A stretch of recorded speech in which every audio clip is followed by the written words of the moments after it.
नमस्ते, दी ललन टॉप आप देख रहे हैं। आधी रात के 2:15 बज रहे हैं और हम लोग न्यूज़ रूम से आपको लगातार विश्वसनीय सूचनाएं पहुंचाने की कोशिश कर रहे हैं। भारत पाकिस्तान तनाव से जुड़ी हुई एक महत्वपूर्ण विषय है, एक दृष्टिकोण है इस तनाव को देखने का, जो रिसेंट समझौते का वायलेशन पाकिस्तान की ओर से हुआ, और वो है चाइना का एंगल। मैं और मानस साथ हैं और हम इस पर चर्चा करेंगे। एक महत्वपूर्ण बात कि शहबाज शरीफ ने जब हमारे यहाँ वायलेशंस हो रहे थे और हमारे आसमान में पिछले 2 दिनों को मुकाबले कम संख्या में, लेकिन पाकिस्तान की जानिब से ड्रोन्स आ रहे थे और हमारा एयर डिफेंस सिस्टम उनको इंटरसेप्ट कर रहा था लगातार, और कुछ जगहों पे शेलिंग और फायरिंग की भी खबरें थी। उसी समय पाकिस्तान के प्रधानमंत्री शहबाज शरीफ अपने देश के नाम संबोधन में तमाम देशों को थैंक यू कर रहे थे। ये मेंशन किया कि सऊदी अरब, यूनाइटेड अरब एमिरेट्स, तुर्की, ईरान, इन देशों को शुक्रिया कहा, पर उन्होंने स्पेशल मेंशन जैसा किया चीन के लिए। उन्होंने कहा कि my speech today will be incomplete if I don't mention our most reliable friend China. I want to thank China from the bottom of my heart. I thank respected president and the people of China who have for the past 78 years stood by Pakistan. यानी वो ये कह रहे हैं कि मैं अपने दिलों की गहराई से चीन को थैंक यू कहता हूं, और उनके लोग और वो 78 साल से हमारे साथ खड़े हैं। अब इसके बहुत मायने निकाले जा रहे हैं कि इन्होंने चीन को बहुत अतिरिक्त और बहुत समय खर्च करके शहबाज शरीफ ने शुक्रिया कहा है। लेकिन एक रणनीतिक बातचीत हमने भी कूटनीतिक बातचीत शुरू की है। भारत के राष्ट्रीय सुरक्षा सलाहकार अजीत डोवाल ने चीन के विदेश मंत्री वांग यी से फ़ोन पर बातचीत की और उनसे जो है मौजूदा स्थिति से अवगत कराया। ये भी कहा उनसे कि भारत ये इस बात में यकीन रखता है कि युद्ध से किसी का फ़ायदा नहीं है, और उनको ये बताया कि हमने ये जो एक बार फिर उन्हें ये दोहराया उनके सामने, चीन के सामने, कि हमने पहलगाम हमले में हमारे निर्दोष सैलानियों के साथ जो हुआ उसके प्रतिशोध के तौर पर, उसका जवाब देने के तौर पर हमने टारगेटेड कार्रवाई की थी। जो अब इंडिया टुडे के सोर्सेज बताते हैं उसके आधार पर मैं इस बातचीत को बता रहा हूँ। दोनों के बीच बातचीत की के जो ब्यौरे हैं वो सार्वजनिक नहीं किए जाते हैं इस तरह की बातचीत के, लेकिन जो इंडिया टुडे के सोर्सेज कहते हैं वो ये कि चीनी विदेश मंत्री ने खुद भी पहलगाम हमले की निंदा की और ये कहा कि भारत के युद्ध न चाहने की जो भावना है उसकी उन्होंने सराहना की। पर हम ये बात करना चाह रहे हैं कि ये जो जब सहमति बन गई थी सैन्य कार्रवाई को रोकने की, तो उसको पाकिस्तान की ओर से उसका उल्लंघन क्यों किया गया, इसके संभावित कारण क्या हो सकते हैं। आप ये पाएंगे कि डिफेंस एक्सपर्ट सुबह से ये चर्चा करना शुरू करेंगे, और अभी आप इस संबंध में बहुत सारी टिप्पणियां सोशल मीडिया पर देख सकते हैं एक्सपर्ट्स की, कि लोग इसमें चीन की बैकिंग का एक पोटेंशियल एंगल अभी से खोजने लगे हैं कि जब आसिम मुनीर और अमेरिका के विदेश मंत्री के बीच सहमति बन गई तो फिर ये क्यों हुआ। कहीं कोई और शक्ति तो नहीं है जो चाहती है कि भारत और पाकिस्तान के बीच इस किस्म के तनाव रहें, और इसमें उसका कोई हित तो नहीं है। मानस से बात करेंगे। मानस, इसमें 2-3 फ्रंट्स हैं जिन पर हम बात करें। एक है कि हथियारों का फ्रंट, एक है कि व्यापार का फ्रंट। चीन के संभवतः क्या हित हो सकते हैं अगर भारत पाकिस्तान की टेंशन्स कुछ दिनों के लिए और बढ़ती बनी रहती हैं तो? देखिए, हथियारों की जहाँ तक बात है, अभी कन्फ्लिक्ट चल रहा है और हमने बीते कई दिन से हम इसको अपने चैनल पे ललन टॉप पे हम दिखा भी रहे हैं, बता भी रहे हैं कि किस तरीके से चाइना के हथियार पाकिस्तान को बैक कर रहे हैं। जो हमने जब उनके एयर डिफेंस सिस्टम को तबाह किया था वो पाकिस्तान का कोई एयर डिफेंस नहीं था, वो China made air defence system था, HQ-9P। तो एक बहुत बड़ा, अगर आप किसी देश का मुख्य मतलब जितने भी उनके मिलिट्री आर्सेनल हैं, सबसे ज़्यादा उसमें चाइनीज़ वेपन्स आपको देखने को मिलेंगे। इंडिया वो PL-15 मिसाइल्स हो, जो उनका डिफेंस सिस्टम है HQ-9, वो सब चाइना से लिया, चाइना से। JF-17 जो जॉइंट फाइटर उनका है, चाइना और पाकिस्तान ने मिल के बनाया, JF-17, J-10, ये सारे उनके फाइटर जेट्स चाइना के। अमेरिका ने उन्हें F-16 दिया था, इसलिए दिया था कि वॉर ऑन टेरर की बात थी उस समय, आतंकवाद से लड़ने के लिए। पाकिस्तान तब ये कहता था, आज भी वो कहता है कि आतंकवाद का हमसे ज़्यादा मारा हुआ कोई नहीं है। दरअसल आतंकवाद को उन्होंने इतनी शह दी है, तो अगर आप अपने घर के बैकयार्ड में सांप पालेंगे, एक बहुत पुरानी कहावत है, तो वो आपको भी डसेगा एक समय। तो वही है कि एक समय पाकिस्तान को भी उन आतंकवादियों ने डसना शुरू किया। पाकिस्तान के पेशावर में एक स्कूल अटैक हुआ था, बहुत जघन्य स्कूली बच्चों पे हमला। पाकिस्तान में आए दिन ऐसे घटनाएं हमें सुनने को मिलती रहती हैं। हैं। हथियारों का जो एंगल है, दूसरी तरफ इंडिया का जो मिलिट्री आर्सेनल है ये बहुत डाइवर्स है। पाकिस्तान की तरह ये चाइना सेंट्रिक हमें नहीं दिखता। हम किसी एक देश पर निर्भरता नहीं है हमारी। हालांकि रशिया हमारा एक बड़ा पार्टनर है डिफेंस का, ये बात ओपन पब्लिक डोमेन में है कि हम रशिया से फाइटर जेट्स हमारे पास है, सुखोई है हमारे पास, और हमने लेकिन फ्रेंच फाइटर जेट्स भी एक तरफ हमने रशिया से भी कोलैब किया हुआ है, एक तरफ हमने फ्रेंच के मिराज है हमारे पास, राफेल हमने खरीदे एयरफोर्स के लिए, अभी हाल में हमने नेवी के लिए राफेल एम की डील की, ब्रिटिश के हमारे पास इस सिपेकेट जैगुआर हैं, और अमेरिका से भी दूसरी ओर एक तरफ हम रशिया से भी डील कर रहे हैं डिफेंस में, दूसरी ओर हम अमेरिका से भी हमने अभी हाल में प्रीडेटर ड्रोन की डील की, हमने AH-64 Apache helicopter attack helicopter लिया, P-8I जो हमारा नौसेना का जो मैरीटाइम जो रिकॉनेसेंस करता है, जो निगरानी टोही विमान है, वो हमने लिया हुआ है। तो इंडिया का मिलिट्री आर्सेनल जो है काफ़ी डाइवर्स है पाकिस्तान के कंपेरिजन में। पाकिस्तान को हम देखते हैं तो JF-17, HQ-9, PL-15, J-10, मतलब ये जितने भी विमान हैं उनके पास सारे चाइना में बने हुए हैं। कुछ उन्होंने जॉइंट प्रोजेक्ट, जैसे JF-17 को उन्होंने जॉइंटली बनाया, इसलिए उसको JF कहा जाता है, जॉइंट फाइटर 17। लेकिन इंडिया से काफ़ी अलग है उनका आर्सेनल। चाइना के वेपन्स की एक दिक्कत है कि उनकी अभी तक कहीं टेस्टिंग नहीं हुई है। मतलब जो इंडिया ने राफेल खरीदे, राफेल ने अपने कई नेटो की सेनाओं के साथ, हमेशा फ्रांस नेटो का सदस्य है, तो वो राफेल को कई बार उन्होंने अफगानिस्तान के युद्ध में, लीबिया में, ऐसी जगहों पे टेस्ट किया हुआ है, और राफेल एक बेहतर विमान साबित हुआ है, अपनी काबिलियत उसने मनवाई है। जगुआर है हमारे पास जो ब्रिटिश मेड है, उसने भी अपनी काबिलियत मनवाई है।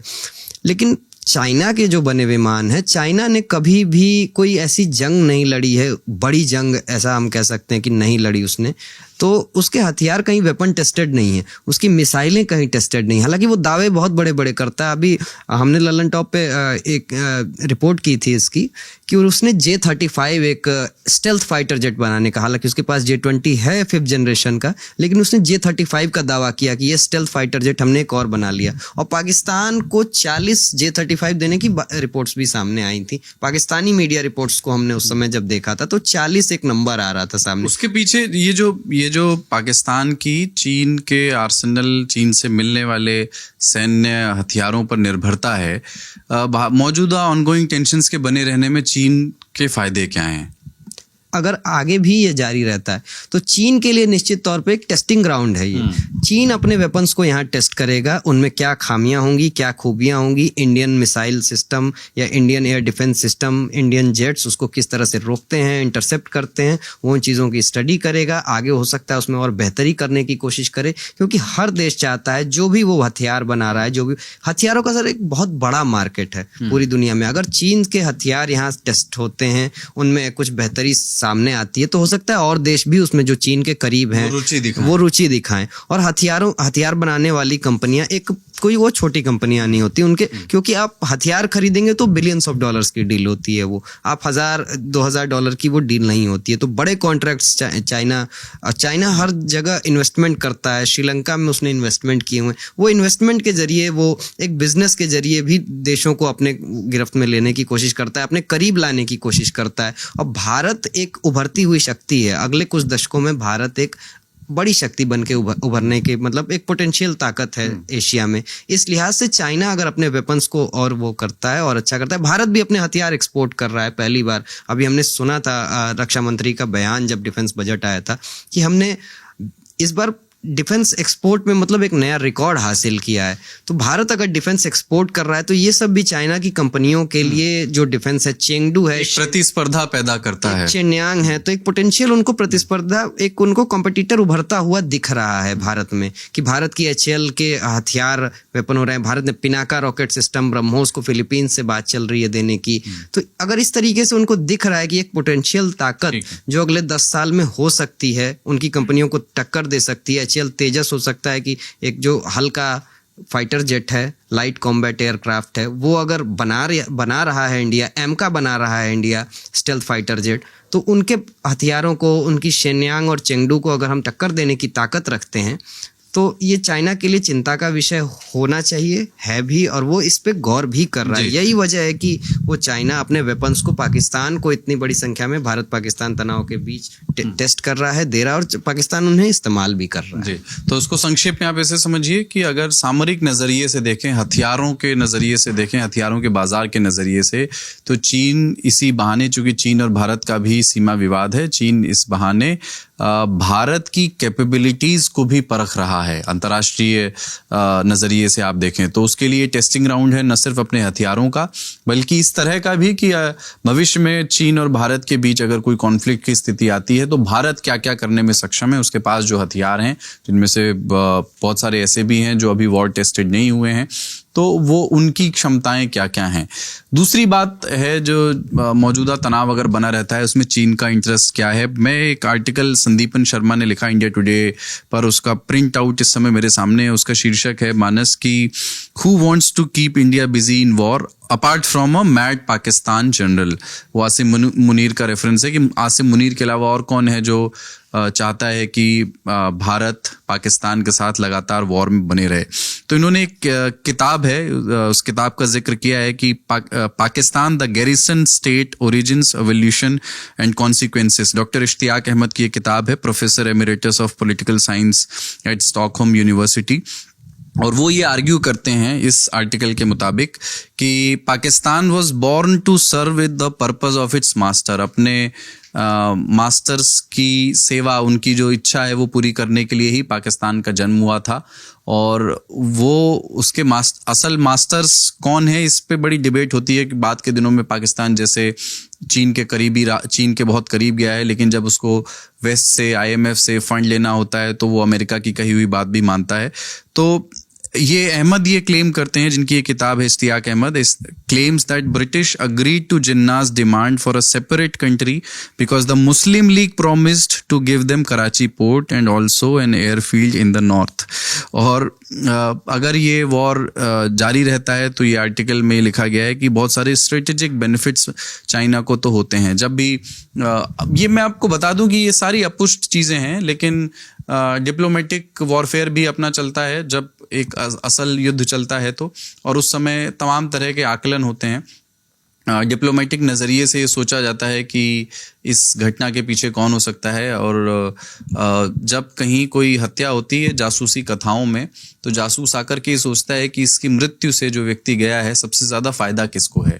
उन आकलन के आधार पर इस तरह का ये एक आर्टिकल लिखा गया है कि जो अगर ये ऑनगोइंग टेंशन्स बनी रहती हैं तो उसका फायदा सबसे ज्यादा किसको है। कई लोगों को संभवतः फायदा है, उसमें आसिम मुनीर का भी नाम है, लेकिन और भारत और पाकिस्तान के अलावा तीसरा व्यक्ति, थर्ड पार्टी कौन हो सकता है, तो उसमें चाइना का नाम सबसे पहले नंबर पर आता है। तो स्ट्रेटेजिक बेनिफिट्स चाइना को ये हैं कि it reduces India's ability to challenge China along their shared border, especially Ladakh and Arunachal Pradesh। तो वहाँ पर चुनौती चीन के लिए कम होती है। It undermines India's role in the Quad, the alliance with Japan, जो हमने Quad alliance किया है वहाँ पर, जो जापान, ऑस्ट्रेलिया और अमेरिका के साथ Quad alliance बनाया है। China's Indo-Pacific ambitions को काउंटर करने के लिए ही हमने वो बनाया है, तो वहाँ पर चीन का एक हित सधता है। और सबसे महत्वपूर्ण बात कि डोनाल्ड ट्रंप के अमेरिका के राष्ट्रपति बनने के बाद जो ट्रेड वॉर की स्थिति में दुनिया गई है, और सबसे ज़्यादा उसका बुरा असर चीन पर पड़ा है, क्योंकि बाकी जगहों पर तो जो उन्होंने टैरिफ बढ़ाए थे वो वापस ले लिए। तो China would want to expand its market. A less competitive India enables China to dominate trade and investment in the region, including control over critical infrastructure like ports and trade routes, such as those in the Belt and Road Initiative। जो CPEC आप जानते हैं कि पाकिस्तान में China का investment है, और trade war को ध्यान में रखते हुए चाइना के लिए ये बहुत हित में होगा अगर भारत से उसकी प्रतिस्पर्धा थोड़ी सी कम हो जाए। तो अगर भारत और पाकिस्तान के बीच तनाव बना रहता है तो उसका फायदा चीन को मिल सकता है। अगेन हम ये बात स्पष्ट कर दें कि ये हम कुछ एक्सपर्ट के लिखे हुए आर्टिकल के आधार पर आकलन प्रस्तुत कर रहे हैं। ये जिस किताब का जिक्र किया गया है उसके जो ऑथर हैं उन्हें हमने गेस्ट इन द न्यूज़ में बुलाया था, आमंत्रित भी किया था, और उन्होंने भी इस किताब पे तो नहीं बात की थी, लेकिन इन जनरल एक नोशन समझ में आता है कि वो जिस तरीके से पाकिस्तान के बारे में बता रहे थे, उस कंट्री की जो मिलिटरीली जो गैरिसन स्टेट जो उन्होंने शब्द इस्तेमाल किया, एक मिलिट्री स्टेट, उसकी सोचने की थिंकिंग ये किताब की शीर्षक बयान करता है। जी, तो जो भी मौजूदा स्थिति के बारे में आप जानते हैं कि पाकिस्तान की ओर से जो सैन्य कार्रवाई दोनों तरफ से रोकने पर सहमति बनी थी, पाकिस्तान की ओर से उसका वायलेशन किया गया। अभी वेट एंड वॉच की स्थिति है। अगले 24 घंटे बहुत महत्वपूर्ण हो सकते हैं, लेकिन भारत के विदेश सचिव विक्रम मिस्री ने स्पष्ट कहा है कि पाकिस्तान से कहा है कि वो अपने यहाँ ये जो समस्याएं हो रही हैं इसको एड्रेस करे, यानी कि अगर आर्मी की लीडरशिप और पॉलिटिकल लीडरशिप के बीच कोई असहमति है तो उसको एड्रेस करें। ऐसा लगता है कि एक टाइम, एक विंडो उनको दिया गया है, और अगर कल रात भी यानी आने वाली रात भी इस तरह की ही कोशिशें, इन्फिल्ट्रेशन की कोशिशें, भारत के एयर स्पेस में दाखिल होने की कोशिशें जारी रहती हैं तो भारत फिर अपना अगला कदम तय करेगा।